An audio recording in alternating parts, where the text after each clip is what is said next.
और राजा हत्याकांड में हर दिन नए खुलासे हो रहे हैं, नई तस्वीरें सामने आ रही हैं। देखिए, एक और खबर सामने आई है। सोनम और राजा का नया वीडियो सामने आया है। होटल की लॉबी में घूम रहे थे सोनम और राजा, और तब की ये तस्वीरें सामने आई है। देखिए, होटल के लॉबी में दोनों नजर आते हैं तस्वीरों में। आप देखिए, साफ नजर आ रहे हैं दोनों। यहाँ पर सोनम वेट करते हुए, फिर राजा निकलता हुआ, और साथ में दोनों यहाँ से वॉक करते हुए बाहर जाते नजर आ रहे हैं। तो एक और सीसीटीवी तस्वीर सामने आई है। पुनीत हमारे साथ, हमारे संवाददाता जुड़े हुए। पुनीत, इस वीडियो को लेकर क्या जानकारी मिल रही है? कब का वीडियो है? कहां जाते हुए इसमें नजर आ रहे हैं? चूंकि ऐसा लग रहा है कि ये होटल से निकल रहे हैं कहीं जाने के लिए। बिल्कुल, देखिए, ऑपरेशन हनीमून चला रखा है मेघालय पुलिस ने, और इसी के तहत 120 पुलिसकर्मी एक एक सुराग की तलाश कर रहे हैं। पुलिस के हाथ ये अहम सीसीटीवी फुटेज लगा है, जो कि शिलोंग के बालाजी गेस्ट हाउस का है। 21 और 22 मई की रात को यहाँ पर सोनम और राजा आकर के रुके थे, और 22 मई की सुबह 9:30 बजे ये लोग सोहरा के लिए यहाँ से निकले थे।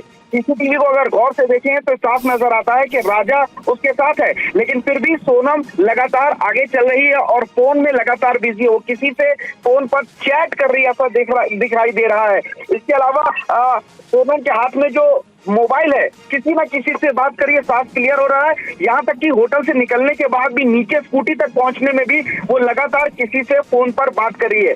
सबसे बड़ी बात है, ये वही फोन है जो कि हत्या के बाद से लगातार गायब है, और इसी फोन की तलाश पुलिस को भी है। इस फोन से अहम राज मिल सकते हैं कि आखिर सोनम बाहर निकलते समय भी किससे लगातार बात कर रही थी। राजा उसके साथ है, उसके बावजूद वो लगातार फोन में। जाहिर सी बात है, अभी तक की इन्वेस्टिगेशन में यही आया कि वो जो सुपारी किलर थे उनको एक एक बात की जानकारी दे रही थी, एक एक लोकेशन शेयर कर रही थी, और ये भी बता रही थी कि किस पल वो कहां और क्या कर रहे हैं, ताकि आगे जाकर के राजा की आसानी से हत्या की जा सके। तो ये सीसीटीवी काफी ज्यादा अहम हो जाता है, जो कि बालाजी गेस्ट हाउस शिलोंग का है, जहां पर आकर के ये लोग 21 और 22 मई की रात को रुके थे, और फिर अगले दिन सुबह 9:30 बजे यहां से निकल गए थे।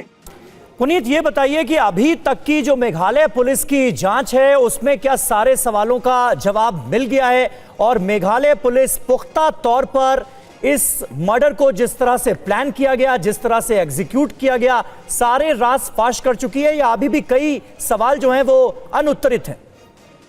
देखिए, डीआईजी शिलोंग का साफ तौर पर कहना है कि उनके पास इतने पर्याप्त और ठोस एविडेंस है जो साबित कर रहे हैं कि सोनम और बाकी के 4 आरोपियों ने इस कत्ल को अंजाम दिया है। जाहिर तौर है, क्लियर हो चुका है कि सोनम कत्ल के पीछे है, लेकिन अभी पुलिस के पास कई ऐसे सवाल हैं जिनके जवाब ढूंढना पुलिस के लिए एक बड़ी चुनौती है, और इसीलिए करीब 25 से ज्यादा अहम सवालों की जो कह सकते हैं आप एक सूची है, वो एसआईटी ने अपने तैयार कर रखी है, जिसमें बहुत सारे अहम सवाल हैं।